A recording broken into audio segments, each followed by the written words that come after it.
Welcome to another Btekt. This is David. This one's sponsored by Direct Mobiles. For the best mobile deals, check out directmobiles.co.uk. A good few weeks ago, the Sony Xperia 1 Mark II was announced to the world in an online event because of coronavirus cancelling MWC, where they usually launch their flagship devices. Since that launch, no one has managed to get hold of one of these highly sought after handsets for review or for anything else. And the official launch date for the Xperia 1 Mark II has remained a mystery. 3 handsets were released at the launch: the Sony Xperia 1 Mark II, Xperia 10 Mark II and Xperia L4.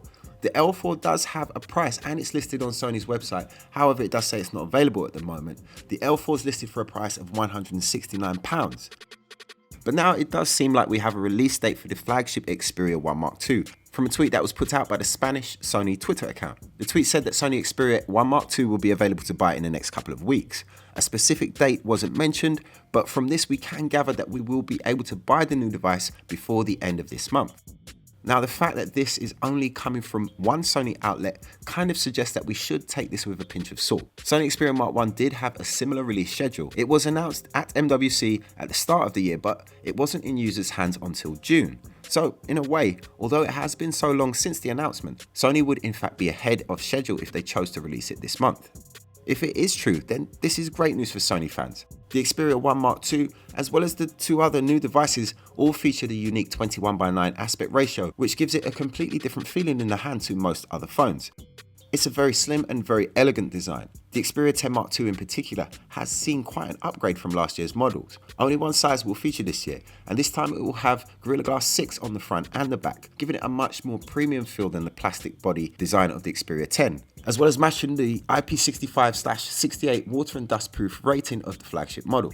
It will run on a Snapdragon 665, have 4 gigs of RAM, 128 gigs of storage and a 3600 mAh battery. There's going to be a triple rear camera setup with 12:8:8 configuration, and it will be priced in the UK at £319.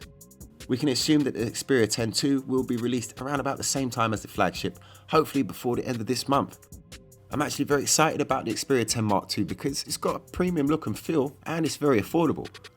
We'll just have to wait and see how this one turns out, but I think that most people will be interested in the big boy flagship, and with good reason. For me, this is the best looking Sony phone so far, and they have produced a lot of very pretty phones in their time. As usual, it will be running the flagship Qualcomm chipset, the Snapdragon 865, with the X55 modem for 5G connectivity.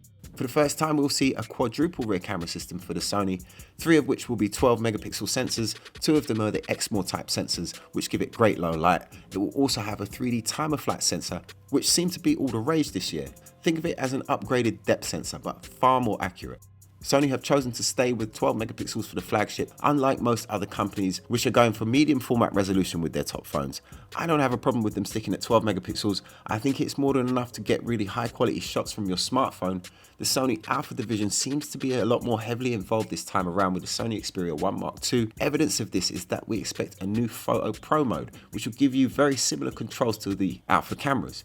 I'm really hopeful that Sony have improved the image quality that we get from the camera. It was the one thing that let down the Sony Xperia Mark I, but the camera in this device probably isn't the most impressive part because, of course, Sony always produced outstanding displays with their flagship smartphones.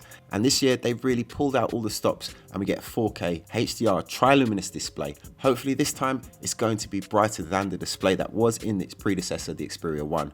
Technically, that was probably the best screen from 2019. However, it just wasn't very bright and you could struggle sometimes to see it in really bright conditions. I'm hoping that they are aware of this and that this year they're going to make it bright enough. I mean, the competition is really stiff this year. Samsung's S20 series phones panels are just off the charts. So I'm really looking forward to seeing what Sony have brought for the Xperia 1 Mark II and if it can compete.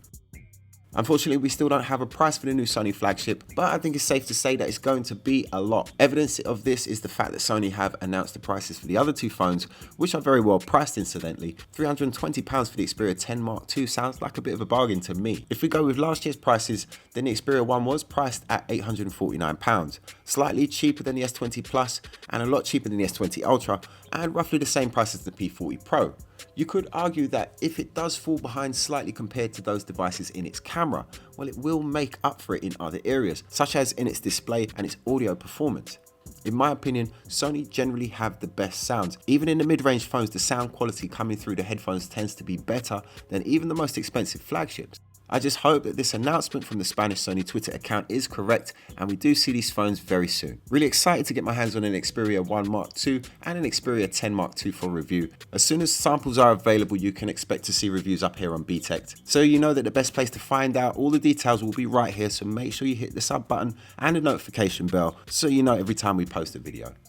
And when you're ready to buy your next phone, check out the Direct Mobile's website for the best mobile phone deals. You can compare all of the deals with all of the networks right there on the Direct Mobile's website, and they have over 24 years of award-winning customer service, so you're in great hands. That link is in the description below, or just search directmobiles.co.uk. And thanks for watching, guys. You can follow me on social media.